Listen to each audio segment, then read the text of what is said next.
how can it do it in a manner that's equitable, works throughout the neighborhood, and the strategy we thought we'd try is to do it in bundles.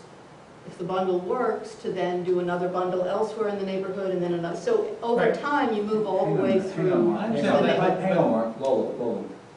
Well, the history, there's a little bit of history on this, and I wonder if there's a compromise somewhere in that. The history is that we've offered matching before, and people haven't taken advantage of it.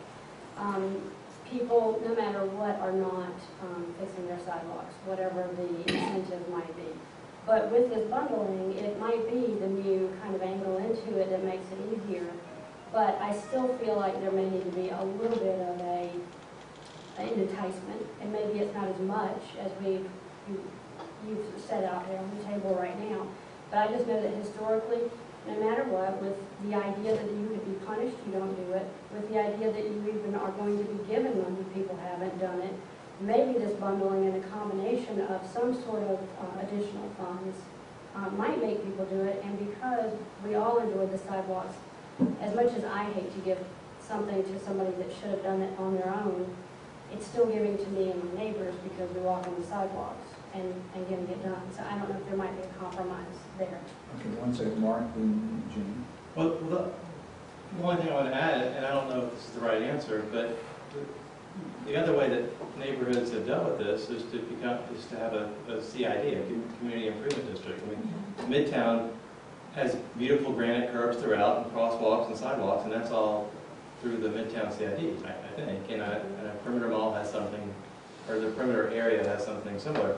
Now that's going to impose a fee on everyone, I guess, or maybe it's a fee that's imposed on businesses. But There's business. okay, it's on business. So that, I mean, maybe lends more to the point that you incentivize the business owners to invest in their own neighborhood.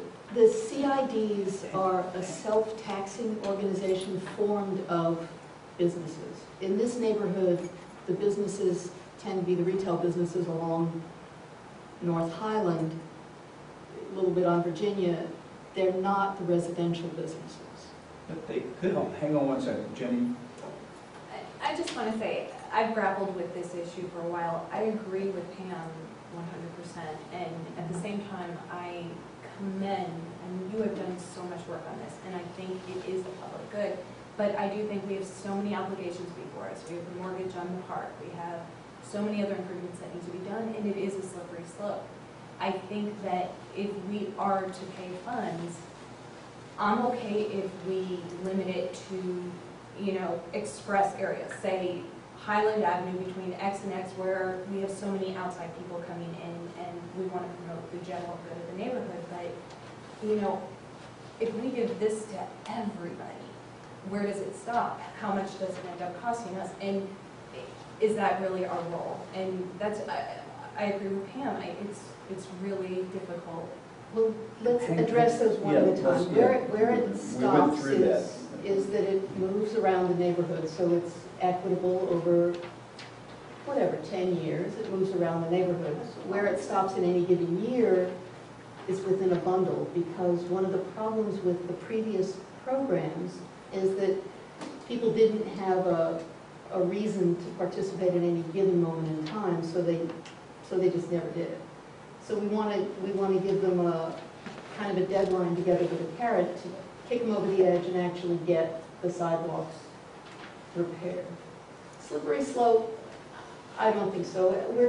I'm requesting $15,000 in this budget. It's within the amount of money that's available in the association. It's not such a slippery slope. If it doesn't go well this year, it doesn't have to be repeated. I've been out talking to folks about this for 6 months. I don't see people from across the neighborhood battening down the doors of the board demanding money. It's been in lots of neighborhood publications. It's been at the board a couple times. I think the risk is kind of non-existent on that one. And then Ron. A couple ideas as far as trying to have some money to perhaps kick in for the commercial businesses that aren't willing to pay.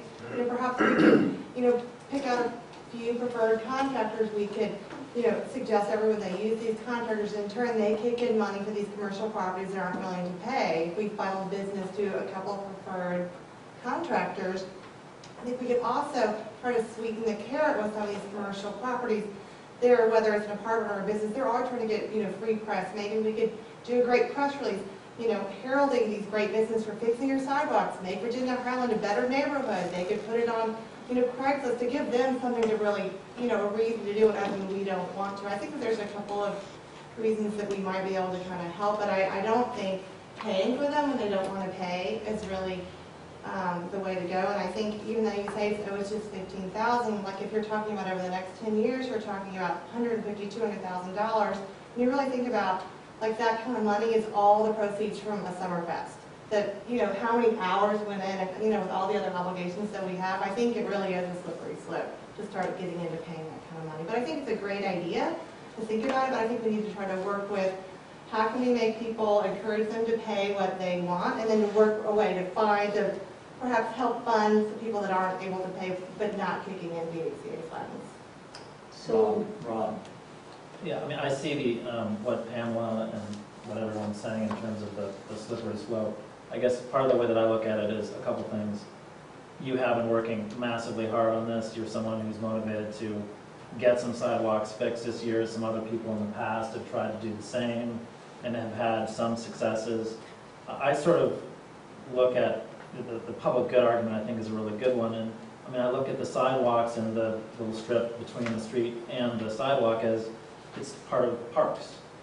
It's public space. We homeowners do not own that land. It is technically city property. And we donate money to the Triangle, to John Howell Park.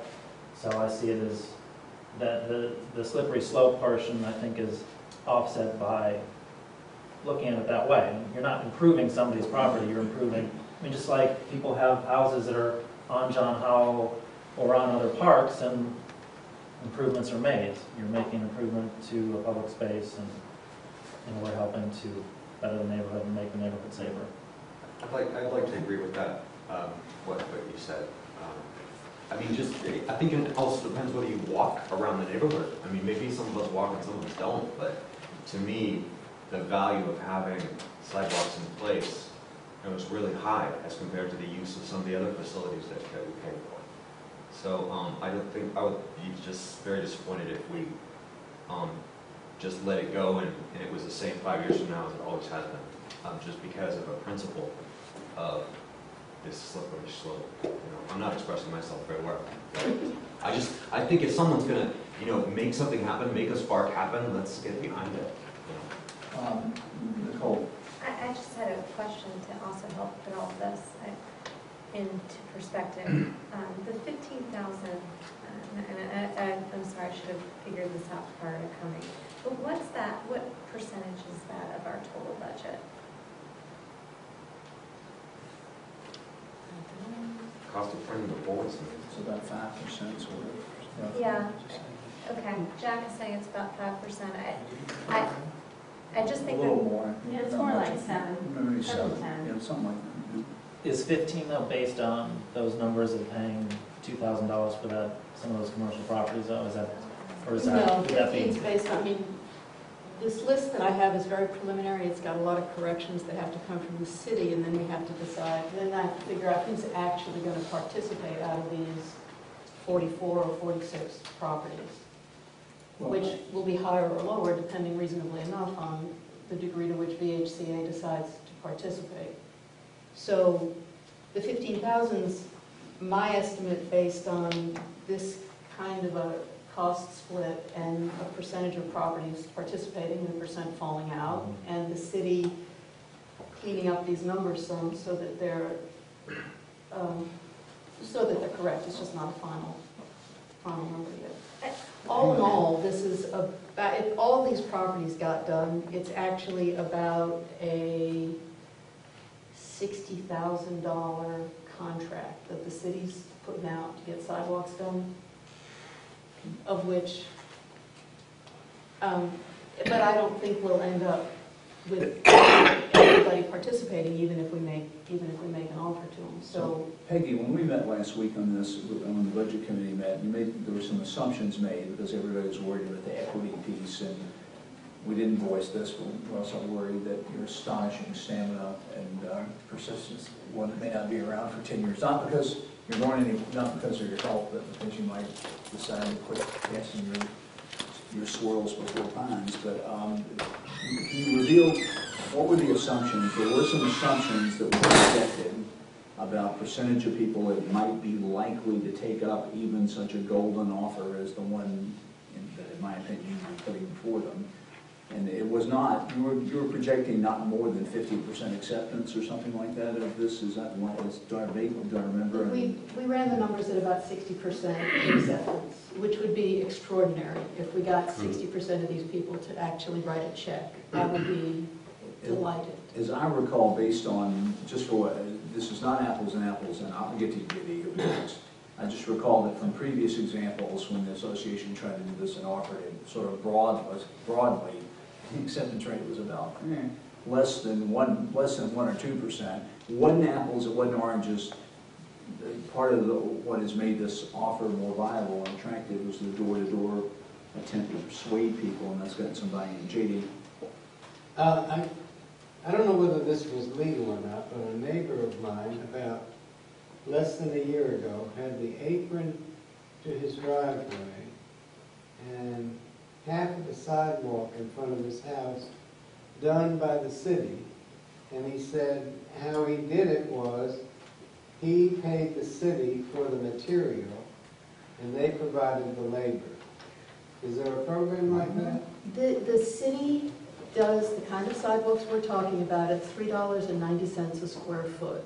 It's an extremely good price for what the city does.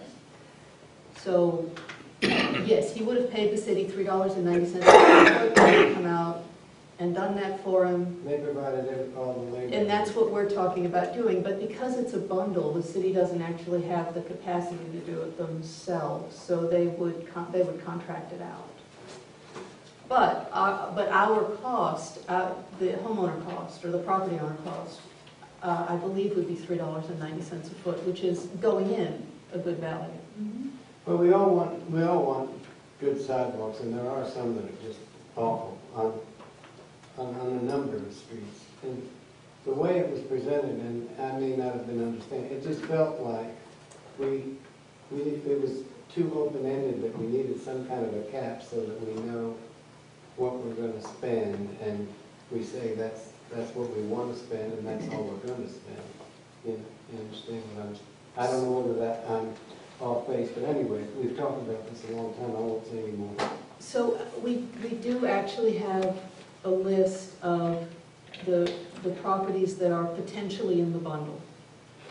And we have a price for each property, although those prices are not quite final because the city's got to go back and relook at a few of them. So we know what we're dealing with. We know the size, the maximum size of the bundle. And we assume that not everybody would take us up on the bundle. And we assume that of that, we're paying roughly half, but less than half of the total cost of the install, because the city pays for part of some of these, and the homeowner, obviously is paying for a substantial part. So what the VHCA is being asked for is less than half of what the ultimate cost of the bundle would be. Yes, ma'am. Pam? Well, I'm still hung up on the fact that, the idea of the bundle and getting the contractors and just sort of handing a solution to these property owners on the silver plate, the actual construction, making it easy for them, that's a brilliant idea. And I just wonder how many of these people would sign up just on that, just because we're doing that. Why do we have to throw $500 in on top of it, particularly for the commercial businesses where maybe a call from Lynn or some other tactics could save that $500 for a lot of these people and still get the work done? Okay, so let's again, take it piece by piece. And it's not $500 on all of them. For many of them, it's a much lower number. I know, but for others, it's higher, so. Commercial property owners are property owners, residential property owners are property owners. If we're making an offer to property owners and we want to have good sidewalks in front of property, we should make an equitable offer. And I'm disagreeing with you on that point. Okay, we can disagree on that one. And then I actually have talked to every single one of these people, most of them multiple times, and no, just packaging it without some added incentive won't get us where we want to go. I'm not even sure that what kind of a response we'll get out of these, who are all interested on the front end, but even with a sweetener from the VHCA, I'm not sure how many of them will still participate when it comes time to write the check. I'm hoping 60%, and that would take considerable persuasion. Yes? Going into how do we cap it and do things that make sense, I still feel that, I have a sense, I don't think we have a big survey on this, or haven't surveyed, but from knowledge of what people have been talking about for many years and seeing every voice since 1972, this has been an issue. So I think people want to see something done. So I feel like, could we put a cap per person, not per segment, and a cap on the total amount we would spend per year? So let's say we say it's $15,000, and then the people, whatever that comes into, if it can't be 500 a person, if it ends up being 350 a person, to get us to this cap of $15,000 a year. And then if we want to change that based on finances, we vote again as to what that cap is and how that's distributed across the bundle. I mean, I'd be willing to do something like that. I feel like, from what all I've heard, people want to see something like this happen. And they'd like to see some incentive for people to do it, because nobody's been pushed into doing this, no matter what has been done over many years. I like the first come, first serve. Get on them now, because if we spend our $15,000, we're not going to help you. But still, is this going to fix the sidewalk? If you say that there's only going to be 60%, and that's your top figure of people participating out there, aren't we still going to have a lot here that has a hole in it, and the next one looks nice? Isn't it going to be that way? Yeah. I think there's either 44 or 46 properties, I think 46 properties on this list. That are horrible, right? I mean, isn't that the whole, you're only doing stuff that the sidewalks are bad, right? They're pretty bad. Okay. So if on St. Charles and the bordering streets, we got 35 of them fixed, that would make a substantial difference. Would it be perfect? No. Would additional sidewalks be worn out within 10 years? Yes. But would what we do in this bundle make a substantial difference? Absolutely. I think it's a very good idea to put a cap for individual property, and I'm all for that. I'd like to put an amount out for this year, but not to put a cap on how much the association could ever spend on sidewalks, because it could be we do this bundle and we're only talking about this year. So let's just talk about this year. Next year. What cap would you suggest? That you feel what would be a good cap? The $500 cap, or the? As I've talked to people, about 6 of the worst sidewalks are on corner lots. And the thing that has kept people from doing them is that because it's a corner lot, the numbers are really big and they just can't deal with it. So I'd like to have the ability to have a little bit more for people that have 2 segments in their property. So if you want to put a cap on a single segment of $500 and a cap on a property that has 2 segments, that's $1,000, or a cap on a property that has 2 segments of $800, I think that would certainly be helpful. But the difference to the association, if it's 6 or 8 properties that have the corner lot problem, and you're talking about an extra $300-400 per, 6 times 400 is $2,400 out of the total. I think it's worth it to get the corner properties in, to have a bigger number for corner properties. Did that make sense? Is that plowing through? Yeah, when we walked them, the corner, a couple of the corners were absolutely the worst in the whole bundle. I mean, I think we're going to try this. We could try that, because if you're a normal, unless you're doing very well as a homeowner, if you own a long segment on Frederica and a long segment in front of your street at either at St. Charles, you could be looking. It may be a disincentive to do either, and maybe double it would be incentive to do both. I'm actually interested in the sociology of this as well, because nobody's walked harder and talked. When I walked with Peggy, 2/3 of the crew knew her by face, and I thought, well, that's the way you do business. You talk to people. If this doesn't work, I'm prepared to say that nothing short of appearance in court is going to work. And so I don't know if it's going to work or not, but I'm inclined to try it with some. If we can all get comfortable with a cap and find some middle ground and commit a certain amount of money, let's see what the response is. And if it doesn't work well, we're going to all line up and give group hugs to Peggy and go forward. Yeah. At the risk of making it too complicated, could we do lower caps on the commercial properties? Why should the commercial landowners benefit to the same extent? I mean, I don't want to be difficult, but listening to people, I think a lot of people struggle with, giving the same amount of money to business owners who are just in it for the profit. I think those are the toughest to get done. I mean, still some of the ones on Highland that are not done yet are multifamily investor properties, and there's one. So Peggy's up to doing it. People walk by more, like we're out using those streets would be my only pushback against that. I understand what you're saying. I want to be able to go running or take my kids with roller skates down. I walk on Here, it here. every day too. Yeah. You just go around the tree stumps or do what you have to do. I mean, So when you talk about commercial, one